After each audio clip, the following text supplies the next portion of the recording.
Hey guys, Spirit Voices here.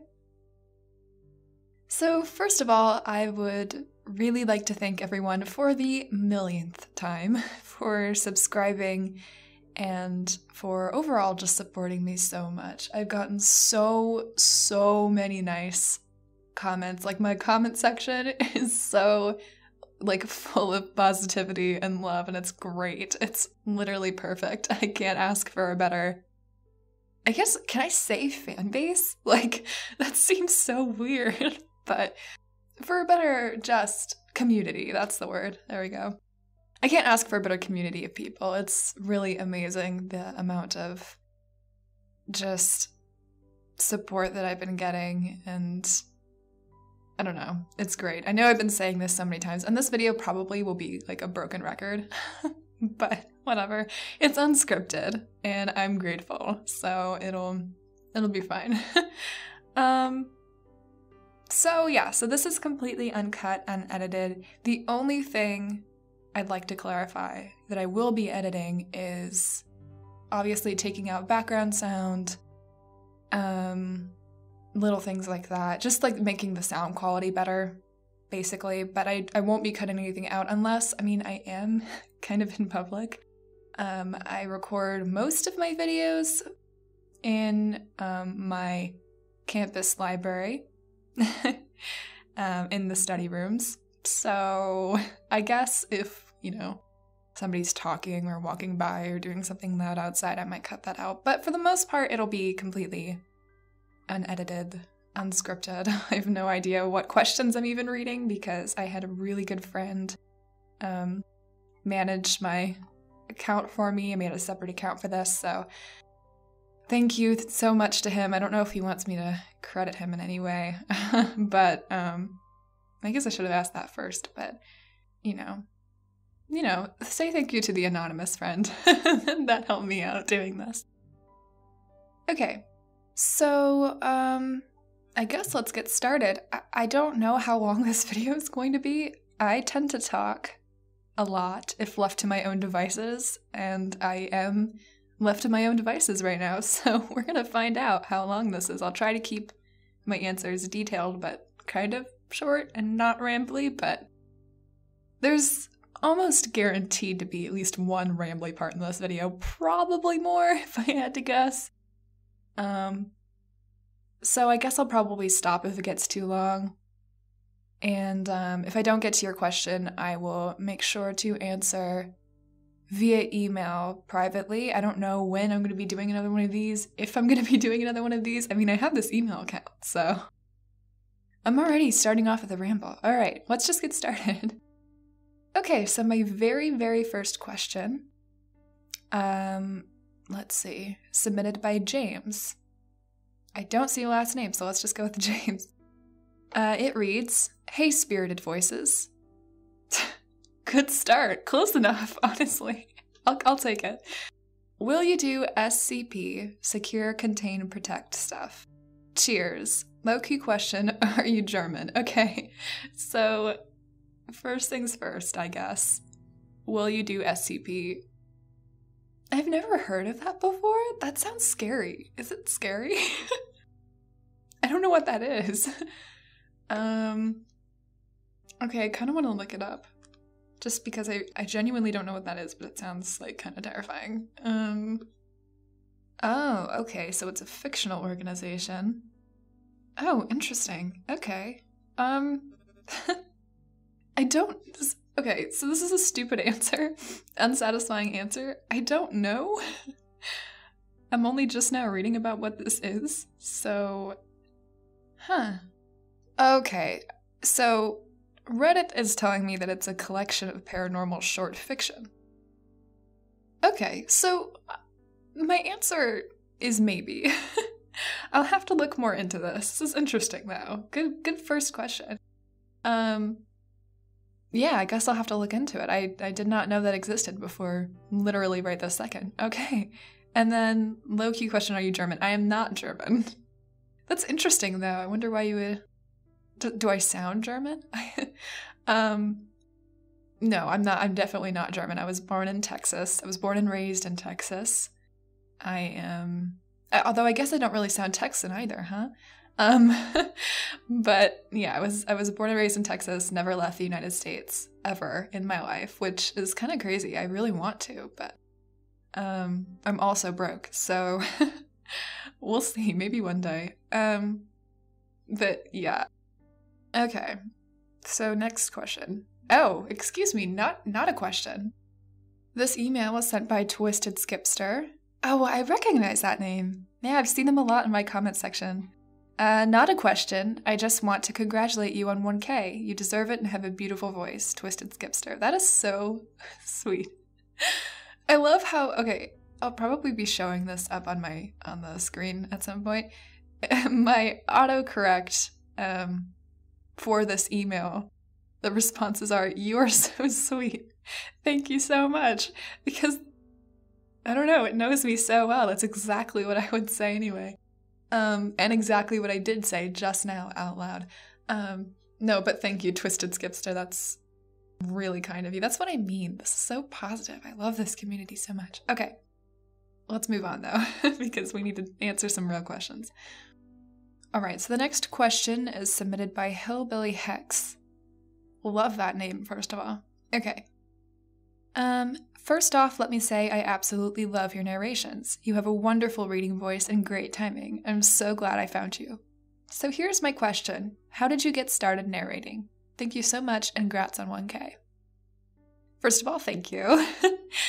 It's so funny that I'm doing this now because I'm almost at 2K now, which is why I'm recording this on March 7th.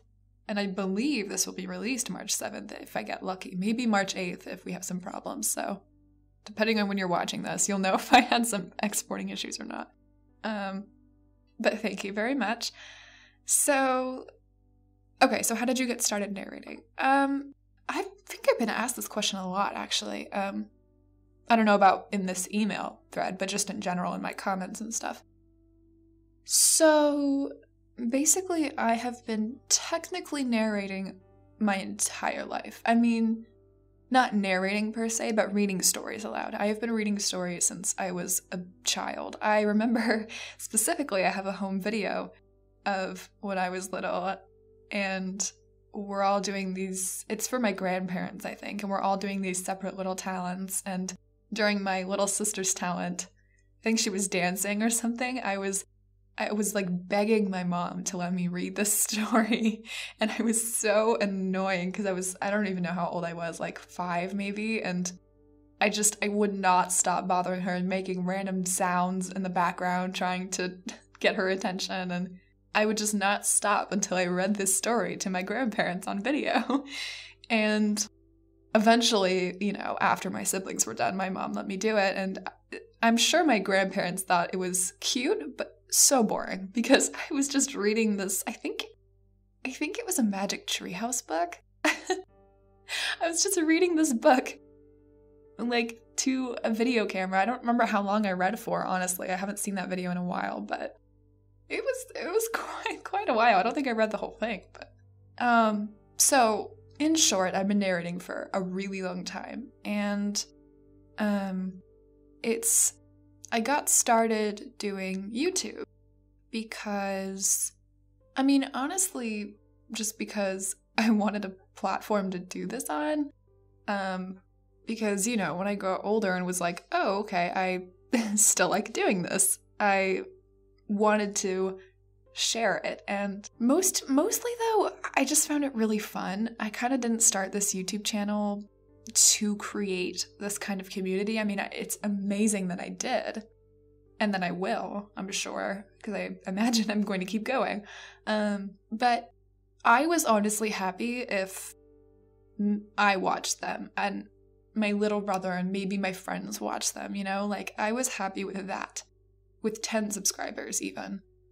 And I honestly would probably still be happy. I'd probably still be doing it even if no one was watching, just because it's so fun. Like, it's honestly kind of a stress reliever, because it's like a hobby that I can commit myself to, and people actually like when I do it, which is even better. So yeah, I mean, I guess that's in short how I got started. There's probably some more details in there, but I don't want to go on too long. Next question is from John Mann. Oh, I think I recognize that username in the email, actually. I think I recognize that from somewhere. Okay. So the question is, so what originally got you into narrating stories? Were you always fond of the idea? Was it suggested, or was it more of a spur-of-the-moment thing that you found a real skill for? Thanks for the excellent narrations, and I hope your channel grows to something huge. Again, thank you so much. Well, this is kind of the same as the last question, huh? I answered the narrating. So I was always fond of the idea of reading out loud, kind of like I said, but the YouTube thing was definitely spur of the moment. I don't even remember how the idea came into my head. I know that it was inspired by me narrating one of my own pieces privately, not on YouTube, but I wrote a piece for a creative writing event that I attended every year. And it's not scary or anything, so don't ask if I can read it, because it's not scary. It's just a normal short story. But just for fun, and actually this is how I edit my own writing, is reading it out loud. It just helps me get the feel of how natural the dialogue sounds, how natural the flow is, and if everything like moves together, and it helps me pick out some grammatical or spelling mistakes. So that's how I edit a lot of the time. So I think that's what I was doing. I was editing that story, and so I read it out loud, and I recorded myself reading it so that I could listen back to it and pick out parts that I didn't like so much or that didn't sound right. And I wanted to show, I think the reason I did this was because I wanted to show it to my friends because they hadn't seen the story yet, and I was like, oh, well, you can just listen to this in the background of whatever you're doing.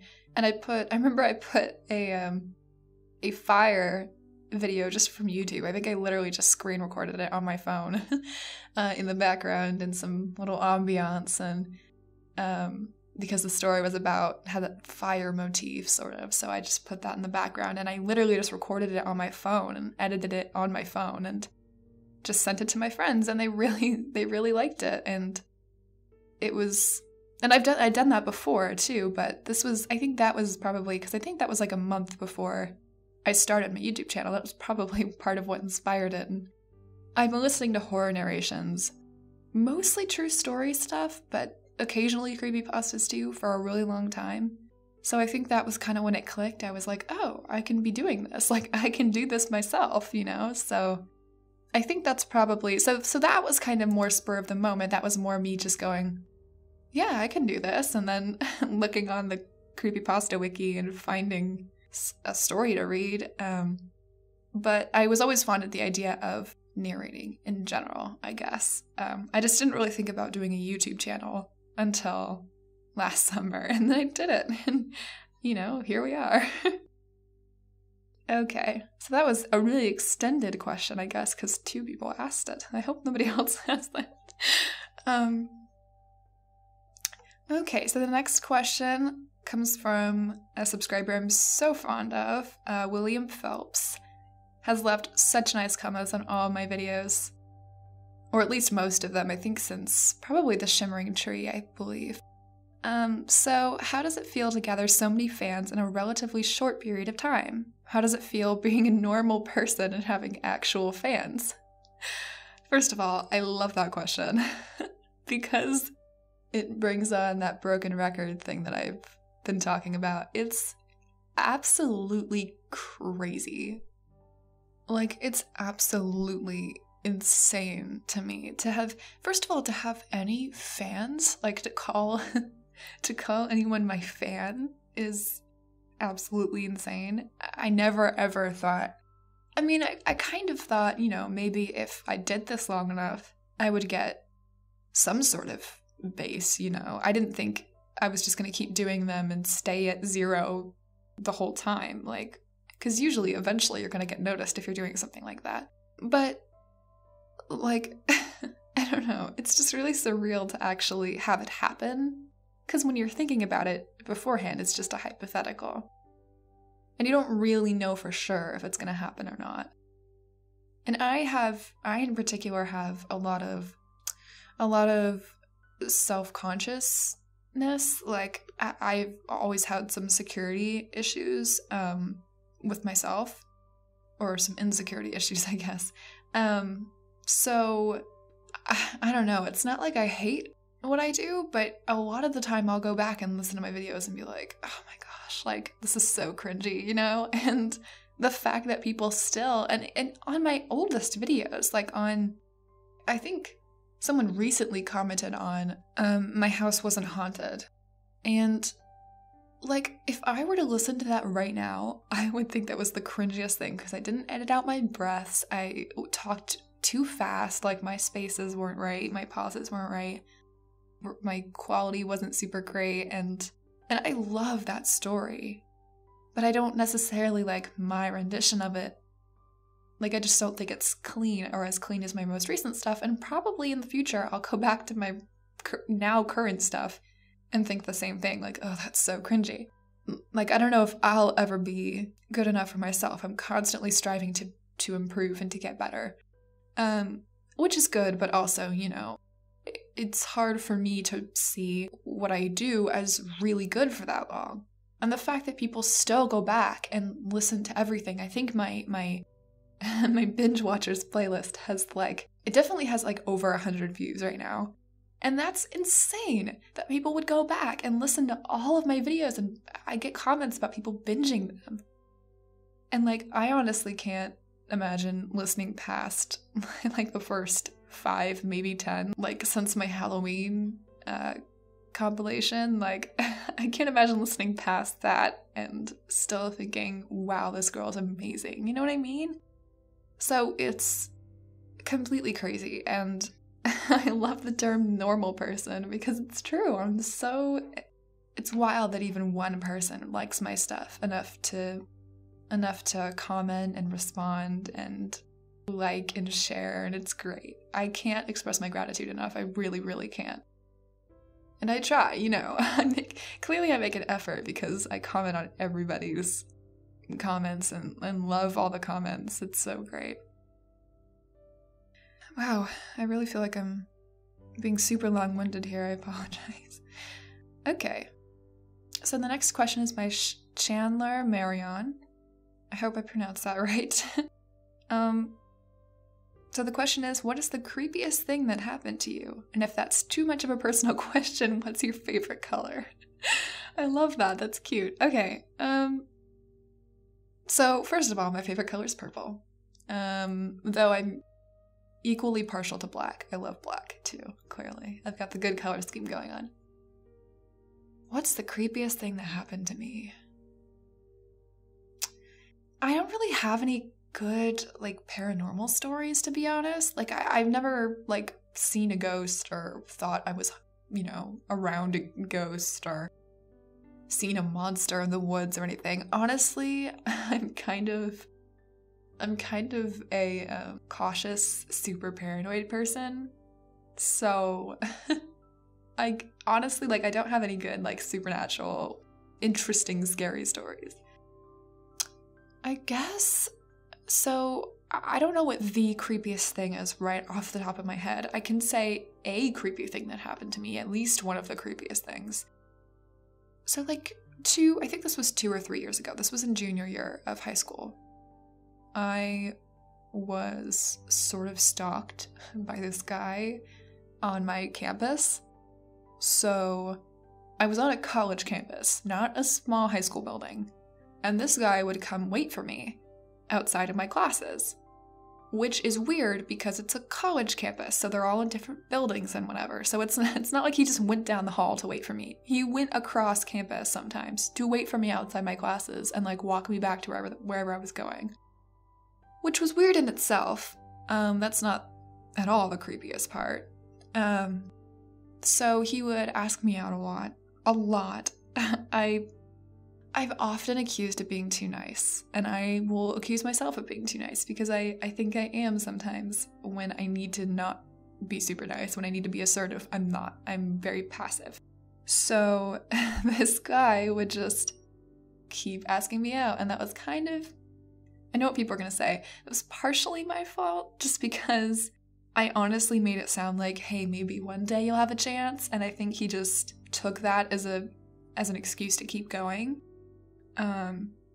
So he honestly just kept doing it, and he would bring me aside away from where my friends were to ask me out, and he would get me alone in an isolated place to do that.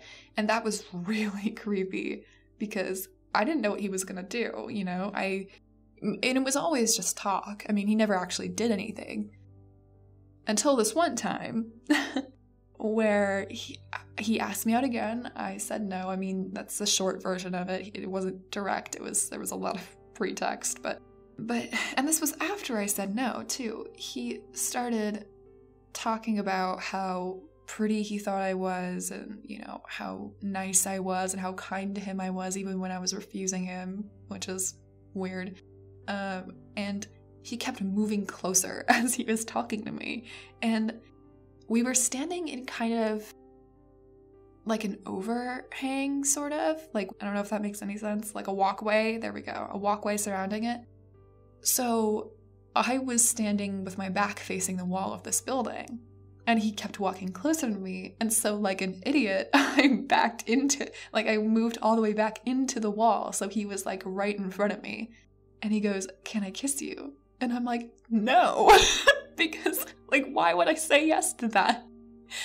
And he, even as he was speaking and as I was saying no, he was leaning in, and I just had to, like, literally, I think I didn't touch him, but I think I just, like, sidestepped out of the way. Like, I didn't push him off or anything. I think I literally just dodged it, like, if you can imagine. And, we got my back away from the wall and just started backing up, like, I'm not doing this. And that was honestly probably one of the creepiest moments in my life. And then after that, he would send me a lot of text messages, which were also super creepy. I still have them, actually, on my phone. I wouldn't, like, send these to anyone, probably. I mean, he deleted the account that he sent these on. This was on, like, a texting app that I have. But he would say things about, like, how he was hurt and really confused, because eventually I stopped, like, going with him anywhere. I did not want to. He would ask me to come talk to him, and that would always mean he was about to ask me out, so I would just refuse. I would make excuses. I would be like, "Oh no, sorry, I can't, like, I have to go somewhere," or I would literally just say no, like, I don't want to. So he would send me all these texts, saying how, oh, he was so confused, he was so hurt, he kept saying that he was angry, which really freaked me out. And then it was hard for him to deal with, and I was putting a lot of stress on him, and, you know, because I was rejecting him, and he felt so terrible, and how he's in a bad mood all the time, and, like, that was just, it was really creepy, and I don't really know, like, how. Actually, I do know how I got out of it. One of my really close friends, he didn't stop when I told him to stop, but one of my really close friends had a class with him, and she talked to him after that class and was like, "Hey, if you don't stop, we are going to report you. Like, we are going to talk to an authority figure, and she has these text messages from you. We've all seen you do this creepy stuff to her. We will contact someone and tell them what you're doing." So I think maybe, like, a few hours after that, he texted me and was like, "Okay, this isn't gonna happen. Sorry." And I was like, "Okay, bye."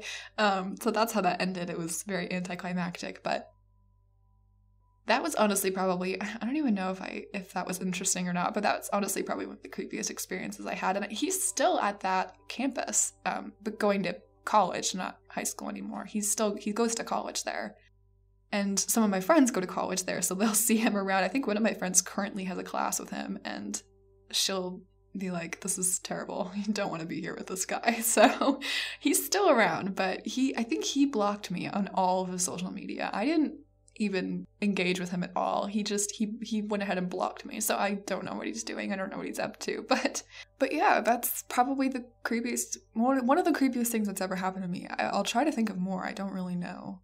If anything, I'll think about it. I'll think about it some more for future videos, you know. Okay, so the next question comes from Arron Barron. I recognize that name too. Hey Lucy, congrats on reaching 1,000 subs. You seem to be on your way to 2,000 really soon, and I think that's fantastic. You're growing really quickly in just a short amount of time, and I can't wait to see what's next for you and your channel. I can't either. It's gonna be great, I hope.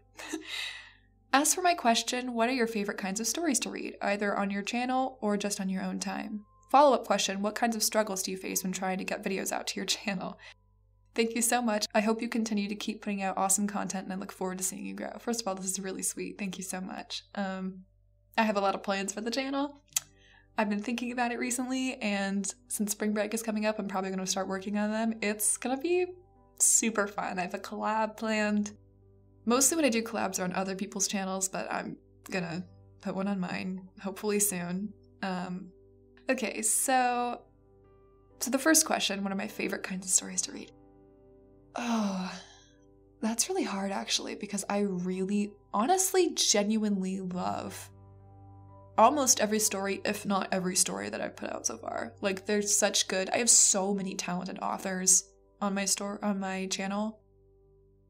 So many amazing stories that I can't believe I got the opportunity to read. Some of them read for the first time. I mean, but probably, if I had to pick a favorite, I think I would say I really like the kinds of stories where everything starts off normal and then there's one really creepy thing that just continues to happen and just escalates into a conclusion. Kind of like Another Hungry Mouth, actually. That one was really great. I really like the subtle horror and the ones with like plot twists at the end, and it's really, they're so fun to read. And I love the stories too with emotion in them. Like, I'm trying to think of an example. I really like the final words of Lacey Stroh. I really like the first person ones to read aloud just because I can really put some feeling into it. But honestly, I love them all. Like, I don't think I could pick a favorite if I tried. And then what kinds of struggles do I face? Oh man, where do I even begin with this one? I have a lot. And honestly, like, they're worth it to put out the content that I put out. I don't mind facing them most of the time, but man, I have a lot of problems with my videos a lot of the time. Mostly exporting. I think the biggest issue that I face is with exporting. When I try to export the day before, it usually works fine. When I try to export on Tuesdays, something always happens. I either run out of storage, which I usually don't, but it says that I do, so I have to delete a bunch of stuff. Or there's a glitch in my audio somewhere, or my computer just gives up running and just doesn't do it, or the exporting time says like 2 days. That's happened to me before. And I'm like, I'm not waiting 2 days for this to export. Like, there's got to be a better way. So honestly, that's probably the biggest issue that I face. And it's kind of regular. Like, I remember the worst has got to be Take Me to Hell. That was a really good story, but oh my god, I had so many problems with it. It literally took like 2 days for me to get that exported correctly. And I think in the end, I had to export it in parts.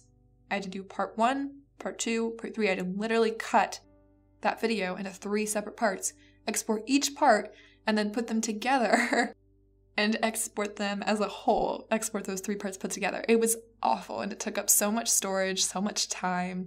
Each part took like 5 hours to export. It was awful. It was probably the worst uploading experience I've ever had with a video. But honestly, like, if that's the hardest part, I honestly don't mind. Like, it's so frustrating at the time, but it's worth it to get that video out. And it's honestly more validating when people then enjoy it, because I'm like, oh, good. I didn't go through all that for nothing, you know? All right, let's move on. We still have quite a few questions to get through. I really hope this isn't going to be like 3 hours long. All right, the next question is from Red Nova Tyrant. If I melt dry ice, can I swim without getting wet? Honestly, I love that. I know Red Nova Tyrant. I did a story by Red Nova Tyrant, so thank you for the question. Hilarious. Can I even answer this though? Like, I know nothing about. I'm so bad at like science and math. I'm not a STEM person. I'm an artsy person. Okay, let me think about this, because this dry ice is not water, I think.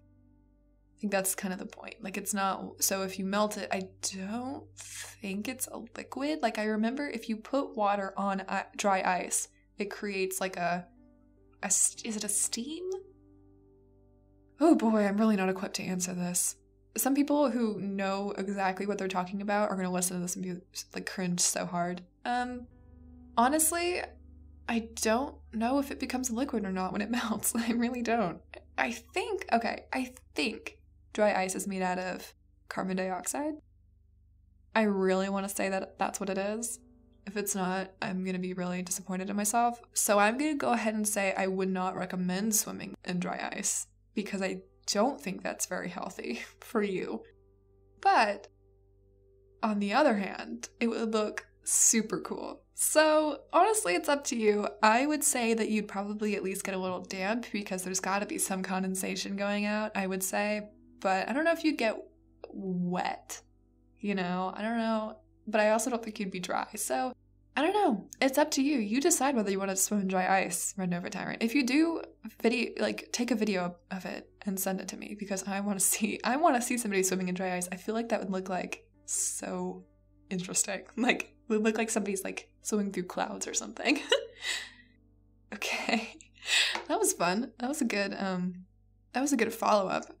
Okay. Next question comes from Blazin Venus. I recognize that name also. Oh, this is kind of a long email. Okay. Hey Spirit, it's your new fave fan. My question for you is, are you currently working on a book? I could listen to you and Dark Owl all day. In fact, have had days going back and forth between you both. I would really love a collab. I thought that one comment about you two doing a sister thing was superb. Okay, I think the rest of this is just talking about me and Dark Owl. If I come up with a better question, can I write you again? First of all, yes. Anyone can write to this email. I'm going to keep it up. I'm not going to delete it or anything after this video.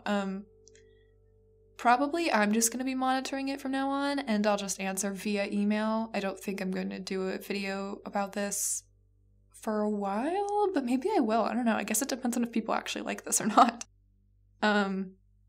Either way, though, I'll try to answer everybody's comment or question. Anyway, thank you so much for all you do. Don't watch TV anymore, so you're a huge part of my entertainment. Have a great day, Blazin Venus. Okay, that's, first of all, really sweet. I love Blazin Venus. Okay, so first things first. Am I currently working on a book? No. I am in my first year of college, so I really just don't have time for that. And also, I am really bad at writing longer pieces, not gonna lie. Like, I prefer to write short stories kind of in the, 10 to 20 page range. I don't usually write anything longer than that. So no, I'm not working on a book. But if I ever am working on a book, I will let you guys know, especially if it's scary. Even if it's not, I will probably still brag about it because that will probably be the greatest achievement I've ever done, is writing a book, I think. But I am minoring in creative writing, so I don't know. Maybe I will at some point. And the next part about Dark Owl, I love Dark Owl stories. If you are listening to my videos and haven't listened to Dark Owl stories, go check her out. She has a really sweet, just smooth voice and amazing quality of videos and really creepy stories. I love listening to her. So if you haven't checked out Dark Owl, please do. If you like me, you'll probably like her. But yeah, I would love to do a collab with her. I think I've mentioned collabing with female YouTubers before. I really want to collab with Pennytails Up too. She's also an amazing female YouTuber. And I think Eden and I have talked a few times about collabing, though we haven't really none of us have really gone together to figure something out really. I think we should definitely do that. It's kind of my fault. I haven't really checked I need to check my stories and see if there's any parts that I could give out to other female YouTubers. Because I've been really bad about checking for collabs and stuff. But yeah, I mean, we should definitely do something at some point. Okay, the next question. Oh, Oh, questions. Oh, plural. Oh, my friend told me about this. Yeah, there's like at least 12 questions. I don't know if I'm going to answer all of them. I might respond separately. Maybe I'll just answer the first few. But this is from Your Worst Nightmare. Do you believe in paranormal entities such as ghosts, spirits, or demons, etc.? That's the first question. That's a good question, actually, especially given my username, huh? Honestly, I'm not sure. I mean, I wouldn't say I don't believe in them. I honestly feel really, like, weird about ghosts. I don't know about demons. Maybe demons a little less than the other two. I am not sure if they exist. I am totally open to them existing, really, and I don't know if the world would be better or worse if I knew that ghosts existed. I love watching paranormal videos online on YouTube, mostly. I don't know how many of them are faked. I'm super naive, so I want to think that they're not, but I know some of them have to be, so... But I don't know, I would be really, really open to them existing. I don't think I would try something like a Ouija board, because those things, I don't mess with that. That's out of my realm of see, like I said, I'm a cautious person. I would not mess with something that dangerous, or potentially dangerous, but I don't know. I really, honestly, I have had no proof in my life of ghosts existing. I've never seen a ghost. I've never had any weird haunting behavior happen to me, or any of my friends for that matter. So I really honestly don't know, but I am not denying that they exist. I really genuinely don't know. Okay, let's answer the second question too, and then I'll move on just because there's so many of them here. Thank you for all of these questions, Your Worst Nightmare. I will definitely answer them privately. There are people who have a sixth sense or third eye and are able to see, even psychics or mediums. Do you believe in these? I think kind of the same thing. I'm not really sure. I would love for them, actually, psychics and mediums, I would actually love for them to exist. I know there are definitely those who fake what they do.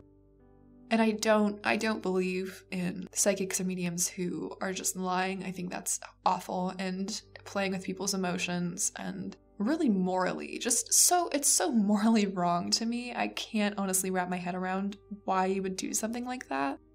So I completely disagree with the people who are lying. I'm not sure. I honestly think there are some that aren't, though. And I don't know if that's because they really can see what they see, or if they're just amazing with psychology and you know, psychological tics that people have, or if they truly, genuinely believe they have a connection to the other side. I have no idea. I can't begin to imagine what goes on in people's heads, so I can't say. But, you know, I'd like to believe that they exist. I'd like to believe that there are really people out there who have that connection and who genuinely want to give people closure and really want to share that connection with other people. You know, I want to believe that exists too.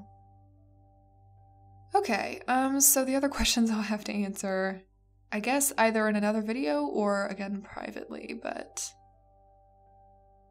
thank you so much for all the questions, Your Worst Nightmare. I know you said you were going to send me a paranormal question, but I didn't expect all of these. They're great.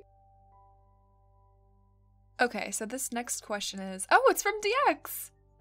Yeah, the email header says you know who it is. I do know who it is, and I'm excited. I love DX. He's from the Creepypasta Wiki, and he doesn't like to admit it, but he's my best friend, so... one of my best friends on the Creepypasta Wiki. I really hope he hears this because he's going to be super uncomfortable. And speaking of uncomfortable, what has been your most uncomfortable experience in this sphere of the internet? I don't know if that means, like, on YouTube or just the internet in general. I don't know. Honestly, like, I don't have a good answer for this. I've already talked about flirting. I don't really like when people flirt with me online just because it's weird, and it really comes down to I'm socially awkward, so when people flirt with me, I am 2000% less equipped to handle it than any normal conversation. That's a fact. That's a statistic that exists. So I guess that's uncomfortable. The other thing is I get really uncomfortable when people seem like they're mad at me. I don't know, is that weird? Like, I read into text, like, way too much, because in my friend group, where we've been texting for literally, like, 4 or 5 years, I know their texting patterns so well by now that I know, like, hey, when they put a period at the end of their sentence, they're pissed, you know? We all know how to read each other's texts for specific emotions, and, you know, we just know each other's texting style so well. So when I'm texting people that I don't know as well, if they do the same thing as someone who is sad or mad or whatever, I think, oh, they must be sad or mad, when they're not. They're just, that's how they text, and that's not how me and my friends text. Does that make any sense? I don't know. Like I said, I'm socially awkward, so I read into, like, everything, like, way too much. And, you know, I overanalyze pretty much everything. Like, I just don't, really, I'm just a people pleaser, and I don't want people to not like me or be mad at me. You know what I mean? Like, it boils down to I'm a suck up, and it makes me really uncomfortable when I can't tell how people are feeling. Because I like to be in control of that kind of situation. Which is rare, because I don't like to be in control of many situations. But thank you, DX, for sending in a question. Okay, so I think this is the second to last question. This question is from Alton D. What really got you into horror, and what's your favorite horror story? So, I kind of mentioned what got me into narrating. I've kind of always been into horror. Like, actually, that's not true. I actually used to be really scared of horror. I was a scaredy cat when I was a kid. I did not like horror movies. I hated horror movies, actually. I think what really got me into horror was both a combination of fiction in general and true crime. I love true crime. I've always loved true crime. I, have watched Forensic Files at least 4 times. Like, all of the episodes on Forensic Files. I watch, crime shows, like fictional crime shows, and then the real crime shows, and documentaries and everything. Bones, Psych. I haven't watched Law & Order. I think I would like to. I'm not really sure. But Bones and Psych are my favorite crime shows by far. I love those shows. And then documentaries, I've seen so many. So I think that's what got me into horror, because I was watching crime videos, and that kind of transitioned into true horror story videos, and then that also transitioned into fictional horror story videos. And I really honestly just have an interest in those kinds of things. I would love to write more. I've written, I think, technically 2. I wrote one paranormal story that is on the Creepypasta wiki. And then my other one was actually a nonfiction piece that kind of got morphed into a fiction piece. I changed a few aspects of it to make it scary. So I would love to write more. I kind of just don't really have the natural talent for it like people on the wiki and No Sleep do. But they're really interesting, so I'd love to read them if I can't write them. And what's my favorite horror story? Oh, that's a good question. I'm not really sure. Kind of like I said earlier, I don't really have a favorite. I love so many of them.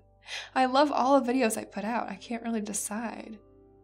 I honestly don't know. I really, really loved doing another senseless ritual. I think at some point I would love to do that again. Try it again, because like I said, I think it's really cringy now, because it was my very first video. That one was so fun. That was the best intro into this horror narrating I could have asked for. It was amazing. Icy Dice is super talented. But even then, I don't know if that's my favorite, because I just love all of them, So, honestly, I can't say. Just assume if I'm posting a story on my channel, I love it, because if I didn't love it, I probably wouldn't be posting it. Okay, and let's move on to the last question. This was actually posted on my community tab, but I emailed it to myself so that I would see it. This question is by Ashleigh Chapman. What's your favorite story you've narrated? What made you choose your channel name? Is there a story behind it? So I kind of already answered the first question. I don't have one. But my channel name, honestly, it's kind of a boring answer, you guys. I'm sorry. I don't really have a story behind it. I kind of just, honestly, I think I was thinking about it for like 2 days straight. Like, what could I name my channel? I was thinking, oh, it has to have something to do with like something scary and narrating. You know, it has to combine those two ideas. I don't know why I was thinking that specifically, but so I was thinking, oh, like voices or you know, voice or, you know, I was just thinking about, or like reading. I was thinking about something that had to do with narrating and then combining it with something scary. And honestly, this was not my first choice. Spirit voices was not my first choice. For the first, I think like day or two, I think for the first couple days when I was first asking for stories on the wiki, my name was not Spirit Voices, it was Royal Voices, which is funny because it doesn't really have anything to do with horror. I think I wasn't really satisfied with it, but wanted to change it. I was also thinking about nicknames, you know, like what would people call me shorthand? So I was thinking, oh, well, people could call me Royal, you know, and that would be pretty cool. But it didn't have anything to do with anything paranormal, so I think I didn't really plan on keeping it, but that was my first name. And also I saw that there were other YouTube channels with that name, and I was like, well, now I'm unoriginal. I have to think of something else. So Spirit Voices really came when I was talking to my brother. I was thinking, oh, well, you know, what combined with voices can I do? And it kind of just popped into my head, to be honest, Spirit Voices. I just really liked the sound of it. I thought, oh, well, people can call me Spirit, and it will be, you know, it'll be nice. I can call myself Spirit. I can address them as Spirit. And I thought it went really well with kind of just like my personality, the whole spirit thing. So I just liked it. I don't know. There's not really that much else of a story behind it. I will say my name, Lucy K, has a little more of a story behind it just because my first pet's name was Lucy. So I really honestly just like that name. I always thought that if I could be named something else in real life, it might be Lucy. Like, I think that name fits me pretty well. So that one has a slightly more of a story behind it, but still, I mean, really, they're what I think sounds good and what I think most relates to my channel. So sorry if that's kind of a boring answer to end this on. Okay, so that's all the questions we have, I think. I think that's all the ones that I received, so I hope, I hope this was interesting, and I guess if you want another one of these at some point, you can comment that. If you have any questions for me, you can send them to this email, and I will answer via email privately to you. And if I end up doing another video in the future, I will have my trusted friend monitor this account again, I guess, and I'll probably just do kind of what I just did, like the same type of thing. So, yeah, I think that's it. Thank you so much once again for 1K, and almost 2K. We're very close right now. I think I'm like 100 subscribers away from 2K. That's absolutely amazing. And make sure to leave comments below on what you'd like to see next on this channel, because I have some plans, you guys. I'm pretty excited. Like, it's gonna be great. Okay, thank you so much, you guys. I love all of you. And I will see you guys next Tuesday.